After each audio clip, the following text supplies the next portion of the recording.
د افغانستان اسلامي امارات اقتصادي لاسته راوړنې د اسلامي امارات له راتګ مخکې هیواد له ګڼو اقتصادي ستونزو سره مخ و. د لومړنیو توکو بیې لوړې او بیکاري زیاته وه. کله چې اسلامي امارات حاکمیت ترلاسه کړ اقتصادي ستونزې باقي پاتې وې او په اسانۍ حل کېدل ناشوني وو. هیوادوال له غربت سره مخ وو، اقتصاد کمزوری وو، بیکاري زیاته وه او هیواد له اقتصادي اړخه له زوال سره مخ وو. اسلامي امارات د اقتصادي ستونزو د ښه مدیریت لپاره په ټول توان سره جدي هلې ځلې پیل کړې او د هیواد د اقتصادي پرمختګ او ښېرازۍ په موخه شپه ورځ کار پیل کړ. اسلامي امارات له حاکمیت سره سم له لومړۍ ورځې په اقتصادي ډګر کې هڅې پیل او ګړندۍ کړې او ټول تمرکز یې د هیواد په اقتصادي پرمختګ او د هیوادوالو په هوساینه و. اسلامي امارات په اقتصادي ډګر کې زیاتې هڅې کړي او ډېر لاسته راوړنې لري چې سترو او مهمو ته یې په لاندې ډول اشاره کوو. لومړی د قوشتېپې د ستر او تاریخي کانال د چارو پیل. د قوشتېپې کانال د آمو له سیند څخه په کال کې 10 میلیارده متر مکعب اوبه را اخلي او د 280 کیلومتره په اوږدوالي، د 100 متره په پلنوالي او 8.5 مترو په ژوروالي سره په بلخ، جوزجان او فاریاب ولایتونو کې د شاوخوا 550 زره هکټاره ځمکې د خړوبولو وړتیا لري. د یادې پروژې ټولې منابع او تخنیکي چارې د هیواد له ملي بودیجې او د افغانستان ملي پراختیایي شرکت له لوري د 80 میلیارده افغانیو په لګښت عملي کیږي. د دغه کانال په بشپړېدو سره به یو ستر کرنیز بدلون رامنځته، د اقتصادي ودې اساس به پیاوړی او یو ستر اقتصادي بدلون به رامنځته شي. د اقتصاد د پیاوړتیا او ځان بسیاینې په موخه اسلامي امارات خپلې هڅې ګړندۍ وساتلې او د اقتصادي پیاوړتیا په موخه یې هر اړخیز کوښښونه پیل کړل. اسلامي امارات د اقتصادي ښېرازۍ په موخه د افغان سرمایه په نوم محدود المسؤلیت شرکت پرانیست. په دغه شرکت کې 14 پانګوالو 250 میلیونه ډالر پانګونه کړې او اصلي موخه هیوادوالو ته د کاري فرصتونو برابرول او د هیواد په اقتصادي وضعیت کې مثبت بدلون راوستل دي.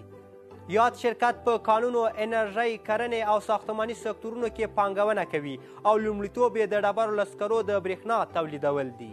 د افغان آنویست محدود المسؤلیت شرکت مسؤلین وایي چې تر راتلونکو 10 کلونو به شاوخوا 100 زره هیوادوالو ته په مستقیم او غیر مستقیم ډول د کار زمینه برابره کړي. دریم د کجکي بند دویم فاز پروژې د چارو بشپړېدل او ګټې اخیستنې ته سپارل چې د برېښنا ظرفیت یې 100 میګاواټ ته لوړ شو. د کجکي بند دویم فاز پروژې د چارو بشپړېدل او ګټې اخیستنې ته سپارل په اقتصادي برخه کې د اسلامي امارات ستره لاسته راوړنه وه. د کجکي بند دویم فاز پروژې په بشپړېدو سره د دغه بند د برېښنا تولید کچه له 50 میګاواټو څخه 150 ته لوړه شوه. د دې ترڅنګ د دغه پروژې په بشپړېدو سره 100 زره هکټاره کرنیزه ځمکه هم خړوبه شوه. څلورم د پیروزې ښارګوټي کې د صنعتي پارک جوړولو د چارو پیل. د یاد صنعتي پارک د جوړولو د چارو پیل ګڼې اقتصادي ګټې لري چې په لاندې ډول اشاره ورته کوو. د 214 میلیونه ډالرو پانګونه کیږي. 150 وړې او متوسطې د خوراکي او غیر خوراکي توکو فابریکې پکې جوړیږي. 14,600 کسانو ته دایمي او 10,000 نورو ته په غیر مستقیم ډول د کار زمینه برابریږي. په بشپړېدو سره به کورني تولیدات وده وکړي. د خوراکي او غیر خوراکي توکو نرخونه به ټیټ شي. سلګونه هیوادوال به مسلکي زده کړې وکړي. د ځان بسیاینې پر لور به اساسي ګام واخیستل شي. پنځم چین ته د جلغوزیو د صادراتو بیا پیل. چین ته د هوایي دهلیز له لارې د جلغوزیو د صادراتو بیا پیل د اسلامي امارات یو ستره اقتصادي لاسته راوړنه وه. د رئیس الوزرا اقتصادي مرستیال ملا عبدالغني برادر اخوند چین ته د هوایي دهلیز له لارې د جلغوزیو د صادراتو د بیا پیل پرانیسته کې ژمنه وکړه. اسلامي امارات به د افغانستان هوایي دهلیزو ته پراختیا ورکوي او افغاني محصولات به د افغانستان په نوم او نښان نورو هیوادونو ته صادروي. شپږم د قشقري تیلو بلاک پرانیسته او استخراج. د قشقري تیلو بلاک چې د ملا عبدالغني برادر اخوند له لوري پرانیستل شوی د تیلو له اړخه د هیواد د ځان بسیاینې په برخه کې تر ټولو ډیر ګټور شمیرل کیږي. یاد بلاک کې له 10 څاګانو 9 فعاله دي چې د تیلو له پلوه به تر ډیره بریده افغانستان پر ځان بسیا کړي. اووم د بهرنۍ اسعارو پر وړاندې د افغانیو ثبات. اسلامي امارات د خپل حاکمیت په دوره کې وتوانید چې افغانۍ د بهرنۍ اسعارو پر وړاندې باثباته وساتي او ورځ تر بلې د ښه کېدو په حال کې ده.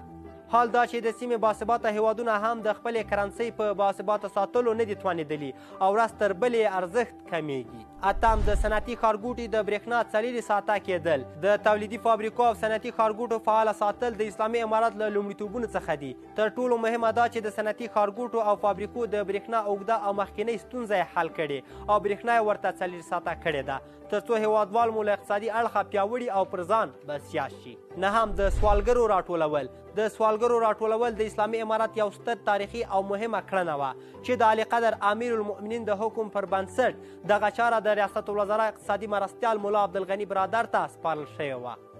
اعلی قدر امیر المؤمنین حکم کړی چې سوالګر راټول او د ستونزو پر حل یې ژر کار پیل شي. اقتصادي معاونیت هغه سوالګر چې کسب یې زده وي، بایومټریک او په اړوند برخه کې د کار زمینه ورته برابروي. دغه راز سوالګرو ماشومانو ته د زده کړو او کوم سوالګر چې کار نشي کولی هغوی ته د معاش زمینه برابریږي. د سوالګرو راټولولو لړۍ کې له پیل څخه تر اوسه شاوخوا 14,000 سوالګر راټول شوي دي. لسم، د بیړنیو حالاتو او طبیعي پیښو ښه مدیریت. اسلامي امارت په سختو او بیړنیو حالاتو کې په ښه ډول پیښې مدیریت کړي او پر وخت یې اړوندو ځایونو ته رسېدنه کړې ده. د هیواد په ډیری ولایتونو کې زلزله ځپلو او سیلاب ځپلو ته پر وخت رسېدنه وشوه. لومړنۍ او بنسټیزې مرستې ورسره وشوې او تر ټولو مهمه دا چې د سرپناه ستونزه یې حل شوه. دغه راز په روغتیایي برخه کې اړینې مرستې ورسره وشوې او په هر اړخیز ډول د قربانیانو لاسنیوی وشو. 11، د ریل پټلیو د ترمیم چارو پیل. د اوسپنې پټلۍ د اقتصاد په ښېرازۍ او پرمختګ کې اغیزمن رول لري. اسلامي امارت هم د اقتصادي پرمختګ او ځان بسیاینې په موخه د اوسپنې پټلیو په بیا جوړولو او ترمیم جدي کار پیل کړ تر څو له دې لارې په اسانۍ سره توکي صادر او وارد کړي. اسلامي امارت د اوسپنې پټلۍ له لارې په څه باندې تیر یو کال کې شاوخوا 3.5 میلیونه مټریک ټنه سوداګریز توکي لیږدولي او له دې درکه یې څه باندې 2.5 میلیارده عواید راټول کړي دي. 12، د افغانستان، ازبکستان، قرغیزستان او چین ترمنځ د نوي اقتصادي دهلیز رامنځته کېدل. د افغانستان، ازبکستان، قرغیزستان او چین ترمنځ د نوي اقتصادي دهلیز رامنځته کېدل د اقتصاد په پرمختګ کې ځکه اغیزمن دي چې له لارې به یې د یادو هیوادونو ترمنځ د سوداګریزو توکو تبادله زیاته او په لږ مصرف او کم وخت کې به انتقالیږي. د اقتصادي معاونیت مشرتابه د نوي دهلیز په اړه په یوه اعلامیه کې هیوادوالو ته ډاډ ورکړی و چې افغانستان به په نږدې راتلونکي کې د سیمې په څلورلارې بدل شي. 14، په شفاف ډول د مالیاتو راټولول. مالیات د هیواد په اقتصادي پرمختګ کې اساسي رول لري او د خلکو د ژوند د هوسا کولو په موخه یې راټولول اړین دي. اسلامي امارت په دې برخه کې نه ستړي کېدونکې هلې ځلې کړي او په پوره روڼتیا یې مالیات راټول کړي دي تر دې چې د هیواد په تاریخ کې د لومړي ځل لپاره له کوم بیروني مالي ملاتړ پرته له داخلي عوایدو کلنۍ بودیجه تصویب کړه. 14، د هیواد په ځینو ولایتونو کې د صنعتي ښارګوټو جوړول. اسلامي امارت د ځان بسیاینې په موخه د هیواد په ځینو ولایتونو کې د ښارګوټو په جوړولو لاس پورې کړ او په پوره زیار یې د صنعت غوړېدو او پرمختګ په برخه کې هڅې پیل کړي دي تر څو په هیواد کې صنعت وده وکړي او یو پیاوړی اقتصادي هیواد ولرو. 15، د سړکونو جوړښت او بیارغونه. لارې او سړکونه د هیواد په اقتصادي ښېرازۍ کې اغیزمن رول لري او اسلامي امارت هم په ټول توان سره د سړکونو رغولو او جوړولو ته جدي هڅې پیل کړي دي. له دې جملې څخه د کابل کندهار لویې لارې رغول او ترمیم او د سالنګ لویې لارې بیارغونه د یادولو وړ دي. د سړکونو بیارغول او په اساسي ډول جوړول د هیواد اقتصاد په پښو درولی شي. 14، د کانونو استخراج او صادرات. اسلامي امارت په پوره روڼتیا هیواد کې کانونه استخراج کړي او د پخوا په پرتله یې په ښه نرخ بهر ته صادر کړي دي. د کانونو له لارې په میلیونونو عواید راټول او د هیواد اقتصاد ته یې چټکه وده ورکړې ده. اسلامي امارت په خپل څه باندې یو کلن مزل کې کورنیو او بهرنیو پانګوالو ته زمینه برابره کړې. په نشهیي توکو د لسګونو زرو روږدو درملنه یې کړې. ډیری هیوادوالو ته یې کاري فرصتونه برابر کړي او په اقتصادي برخه کې د هیواد د ځان بسیاینې لپاره نه ستړي کېدونکې هلې ځلې کړي دي. د یو ځان بسیا او پرمختللي هیواد په هیله.